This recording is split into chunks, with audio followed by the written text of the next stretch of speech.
you're going to need a personal design card that specifically works for the Artista 180 series machines. This also work for 165, 170.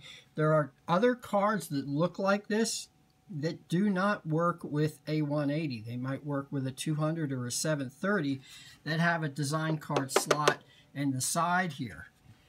So if you're going to search for one of these personal design, this is a blank rewritable memory card, you need to find one that will work with a 180. Be sure of that. I can't stress that enough. So because this module does not have memory built into it, it is dependent on a blank embroidery design card. Usually, sometimes, right now, the machine icon is selected here as to where you're going to send the design. You would either send the design to a embroidery card, the blank one I showed you, or the machine. Sometimes it will show the machine as 100% filled up because there is no, see, I was just trying something here. It says insert the personal design card into the card because the software is smart enough that it knows that I don't have a card in here. Let me select the machine. I just want to show you that sometimes if you select the machine, you have no memory in it, it will show 100% usage. So let's do what it's asking me to right now. We're going to take the personal design card, put it in the design card slot, and we are going to select the personal design card. Your screen turns blank for a little bit when you select that. That is normal. This is the design I had up on the screen, and this is the arrow to send it to. It says ready for data exchange. This is the arrow here now to send. I should be able to send this to the machine. I haven't tried this yet, so let's see what happens. That doesn't do anything. Let's see what I don't want to screw the video up at this time because it's coming out okay. I have selected the personal design card, okay, and the screen turned blank here when I did that. So you're learning along with me. It's been a while since I have done this, and I thought I could select that and it would start sending this design. Now maybe I have to select this design. Boy, I sure hate to mess up at this point because the video's turning out well. Ready for data exchange. You click on that symbol to select another Bernina. I apologize for this. I didn't try this in advance. Show design properties. Now that's okay. And this is for stitch out selected design. Let's try that. Now something's happening. There we go. See, you're learning along with me. It's running the data exchange program. It's sending the design to the machine. Embroidery design successfully sent to embroidery system for stitch out. Right now we're seeing the little time thing, and look at this. Here it's coming in now. Bernina Designer Plus and Dell laptop computer. Hey, I did it and you learned along with me. If you've watched any of my videos, you know they're not filled with BS. I just tell you like it is. That's great. And then we're going to go through the thing about, you know, raising the presser foot. And at this point, you're going to attach your hoop. It would be a large hoop. And there you go. Of course, no embroidery hoop attached. We know that. So there's some good information, and you learned along with me a couple things because I haven't done this in a while.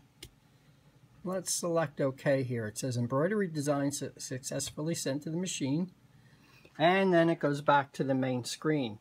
So that's pretty much how you do it.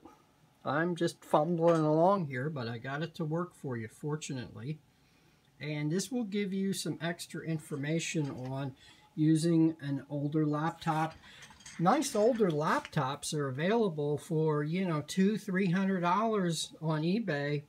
And sometimes it's much easier to get an old laptop and use it just for embroidery. Embroidery designs are really small files, and they don't take a lot of processing power. Even when you're doing digitizing and things like that, you might have to wait a little bit extra on an older, slower laptop, but you can definitely use an older laptop with a nice older machine. It's sure a heck of a lot cheaper than buying a newer Bernina just because you want a machine with a USB port on it. Think about what you'd spend if you had a Bernina setup like this that you know works great, but you're frustrated because you can't get designs from the computer into the machine.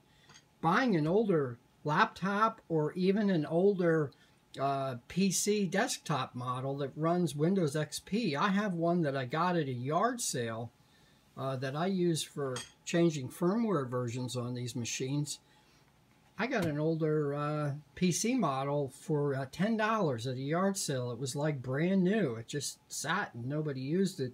One note about older computers is they generally last forever, but the one thing that will wear out in an older computer is the hard drive, because the hard drive is a mechanical device with a spinning pallet in it and a little arm on it. That noise that you hear, the little that a computer's doing, it's the little arm searching for data on the spinning pallet. So the hard drives are mechanical items, and they're not hard to replace. Any computer shop could put a new hard drive in for you, and they're not expensive, and it's really not an expensive process. And basically taking an older computer, even if it has a lot of hours on it, and you put a new hard drive in it that costs maybe $100, and you've got $200 in the computer, gosh, you can't beat that compared to the price of a new Bernina. I mean, face it, and this isn't going to stitch out any different than a Bernina 580 that's going to cost you over $3,000. So it's a system that's hard to beat. It's a Bernina. They stitch great. In fact, the frame and the mechanics on the 180 is the same as a Bernina 200, is the same as a Bernina 730. That generation is all the same. The only difference on the 200 and 730 is they have a different mechanism in the bobbin system for a thread cutter. The 180 does not have a thread cutter. The 730 and 165 are CB hook machines, and none of the CB hook machines have a auto thread cutter. So there's some real practical, say it like it is device for owners of older Berninas, and a way to use newer software and send designs into your older machine. Don't let somebody tell you anywhere that you can't use the newest software available with an older Bernina, because that's simply not true. I've heard that from people too, and that's an attempt to try and sell you something you don't need. Okay, thank you for watching. I have my email address posted down below. It's joekind@comcast.net. You can email me. You can always email me